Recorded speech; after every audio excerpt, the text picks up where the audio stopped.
భగవద్గీత 8వ అధ్యాయము అక్షర బ్రహ్మయోగము. అర్జునుడు పలికెను, ఓ పరమేశ్వర, బ్రహ్మన్ అనగా ఏమిటి? అధ్యాత్మము అనగా ఏమిటి? మరియు కర్మ అనగా ఏమిటి? దేనిని అధిభూతము అంటారు మరియు ఎవరిని అధిదైవము అంటారు? శరీరంలో అధియజ్ఞ అంటే ఎవరు మరియు ఆయనే అధియజ్ఞము ఎట్లా అయినాడు? ఓ కృష్ణ, దృఢమైన మనస్సుతో ఉన్నవారికి మరణ సమయంలో నీవు తెలియుట ఎలా సాధ్యము? శ్రీ భగవానుడు పలికెను, సర్వోన్నతమైన నాశము లేని తత్వమునే బ్రహ్మన్నందురు. వ్యక్తి యొక్క ఆత్మతత్వమునే అధ్యాత్మ అంటారు. ప్రాణుల భౌతిక తత్వమునకు మరియు వాటి అభివృద్ధికి సంబంధించిన పనులనే కర్మ లేదా ఫలాపేక్షతో ఉన్న చర్యలు అంటారు. దేహాధారులలో శ్రేష్ఠుడవైన ఓ అర్జున, నిరంతరం మారుతూనే ఉండే ఈ భౌతిక సృష్టిని అధిభూత అంటారు. సృష్టిలో దేవతల అధిపతిగా ఉండే భగవంతుని విశ్వరూపమునే అధిదైవము అంటారు. సర్వభూతముల హృదయములలో నివసించే నేను అధియజ్ఞము అంటే సమస్త యజ్ఞములకు ప్రభువు అని పిలువబడతాను. మరణ సమయంలో నన్ను స్మరిస్తూ దేహాన్ని విడిచిపెట్టిన వాడు నన్నే చేరుకుంటాడు. ఈ విషయంలో ఎలాంటి సందేహానికి తావులేదు. మృత్యుకాలంలో శరీరాన్ని విడిచిపెట్టే సమయంలో వ్యక్తి దేనినైతే గుర్తు చేసుకుంటాడో, ఓ కుంతిపుత్రుడా, ఎప్పుడూ అదే ధ్యాసలో ఉండటం వలన ఆ వ్యక్తి అదే స్థితిని పొందును. కాబట్టి సర్వకాలములయందు నన్ను స్మరిస్తూనే ఉండుము మరియు నీ కర్తవ్యమైన యుద్ధము కూడా చేయము. నీ మనస్సు బుద్ధి నాకు శరణాగతి చేసి సమర్పించినచో నీవు తప్పకుండా నన్నే పొందుదువు. ఈ విషయంలో సందేహం లేదు. అభ్యాసముతో ఓ పార్థ, నిరంతరంగా మనస్సుని ఎటూ పోనీయక పరమేశ్వరుడైన నన్ను స్మరించుటయందే నిమగ్నము చేస్తే నీవు తప్పకుండా నన్ను పొందగలవు.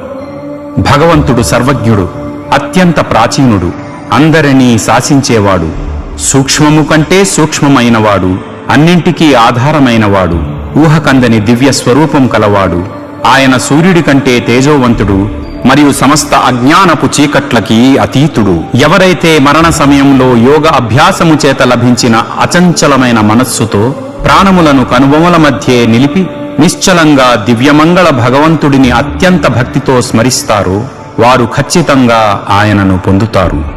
వేద పండితులు ఆయనను నాశము చెందనివాడు అని చెప్తారు. ఆయనలో ప్రవేశించటానికి మహోన్నత ఋషులు బ్రహ్మచర్యము పాటిస్తూ ప్రాపంచిక భోగాలను త్యజిస్తారు.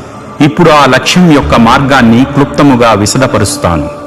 శరీరము యొక్క అన్ని ద్వారములను నియంత్రించి మనస్సుని హృదయస్థానము యందే నిలిపి ప్రాణములను తలస్థానములోకి లాగి వ్యక్తి ఏకాగ్రతతో యోగధ్యానములో స్థితుడై ఉండవలెను.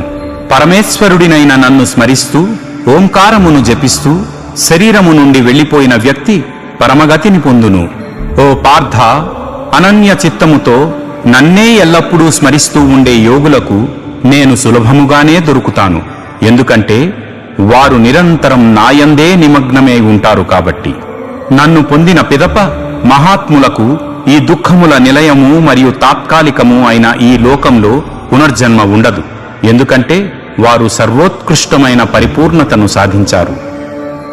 బ్రహ్మలోక పర్యంతము ఈ భౌతిక సృష్టి యొక్క లోకములు అన్నిటిలో నీవు పునర్జన్మకు గురవుతూనే ఉంటావు. ఓ అర్జున, కాని నా ధామమునకు చేరిన పిదప ఇక మరల పునర్జన్మ ఉండదు. మహాయుగము అనగా 1000 చతుర్యుగముల కాలము అనగా ఒక కల్పము బ్రహ్మదేవునికి ఒక రోజు అవుతుంది. మరియు ఆయన ఒక రాత్రి కూడా అంతే సమయం ఉంటుంది. దీనిని అర్థం చేసుకున్న వివేకవంతులు పగలు మరియు రాత్రి యొక్క యథార్థాన్ని అర్థం చేసుకున్నట్టు బ్రహ్మ యొక్క పగలు ప్రారంభం కాగానే సమస్త ప్రాణులు అవ్యక్త మూలం నుండి ఉద్భవిస్తాయి.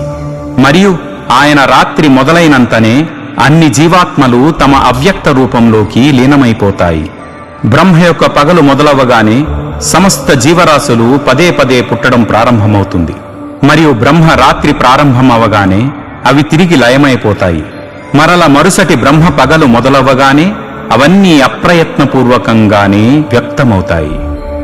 ఈ యొక్క వ్యక్తమైన మరియు అవ్యక్తమైన సృష్టి కంటేను అలౌకికమైన మరి ఒక సనాతనమైన అవ్యక్త అస్తిత్వం కలదు.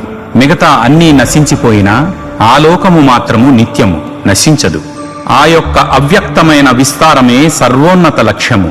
మరియు దాన్ని చేరుకున్న తర్వాత వ్యక్తి ఈ లౌకిక లోకానికి తిరిగిరాడు. అది నా యొక్క పరంధామం. సర్వోత్కృష్ట పరమపురుషుడే అన్నింటికన్నా సర్వోన్నతుడు. ఆయన సర్వవ్యాప్తుడు మరియు సర్వప్రాణులు ఆయన యందే స్థితమై ఉన్న ఆయన కేవలం భక్తి చేత మాత్రమే తెలుసుకోబడతాడు. ఈ లోకం నుండి వెళ్లిపోవటానికి ఉన్న వివిధ రకాల మార్గాలను నేను ఇప్పుడు నీకు వివరిస్తాను. ఓ భరత వంశీయులలో శ్రేష్ఠుడా, దీనిలో ఒకటి మోక్షమునకు దారితీస్తుంది, మరి ఒకటి పునర్జన్మకు దారితీస్తుంది. సర్వోన్నత బ్రహ్మం గురించి తెలుసుకొని ఉత్తరాయణ 6 మాసాల కాలంలో శుక్లపక్షంలో పగటిపూట ఈ లోకాన్ని విడిచి వెళ్లిన వారు పరమపదాన్ని చేరుకుంటారు. వైదిక కర్మకాండలని ఆచరించేవారు దక్షిణాయన 6 మాసాల్లో కృష్ణపక్షంలో ధూమ్రకాలంలో రాత్రిపూట ఈ లోకాన్ని విడిచి వెళ్లిన వారు స్వర్గాది లోకాలను పొందుతారు. స్వర్గ సుఖాలని అనుభవించిన తరువాత తిరిగి ఈ భూలోకానికి వస్తారు. ఈ 2 ప్రకాశవంతమైన మరియు చీకటి మార్గాలు ఈ లోకంలో ఎప్పుడూ ఉంటాయి. తేజోవంతమైన మార్గము మోక్షానికి మరియు చీకటి మార్గము పునర్జన్మకి దారితీస్తుంది. ఈ 2 మార్గముల యొక్క రహస్యం తెలిసిన యోగులు, ఓ పార్థ, ఎన్నటికీ మోహమునకు గురికారు. కాబట్టి అన్ని సమయాల్లో యోగములో స్థితుడవై భగవంతునితో ఏకమై ఉండుము. ఈ రహస్యం తెలిసిన యోగులు వైదిక కర్మకాండల ఆచరణ, వేదాధ్యాయము, యజ్ఞములను ఆచరించుట, తపస్సు చేయుట మరియు దానధర్మములు చేయుట, వీటన్నిటి పుణ్యఫలముల కంటేనూ ఎక్కువ ఫలమును పొందుతారు.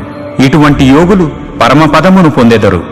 ఇది ఉపనిషత్తుల సారాంశము, బ్రహ్మ విద్య, యోగశాస్త్రము, శ్రీకృష్ణార్జున సంవాదము అయిన శ్రీమద్ భగవద్గీతలోని అక్షర బ్రహ్మయోగము అను 8వ అధ్యాయము. ఎక్కడైనా అక్షర దోషమైన, భావదోషమైన దొర్లి ఉంటే అవి మానవ సహజ దోషములుగా పెద్ద మనసుతో మన్నించి ఈ ప్రయత్నానికి ఆశీర్వదిస్తారని కోరుకుంటున్నాను. ఈ తెలుగు అనువాదం శ్రీ స్వామి ముకుందానంద వారు రచించిన భగవద్గీత నుంచి తీసుకోవటం జరిగింది.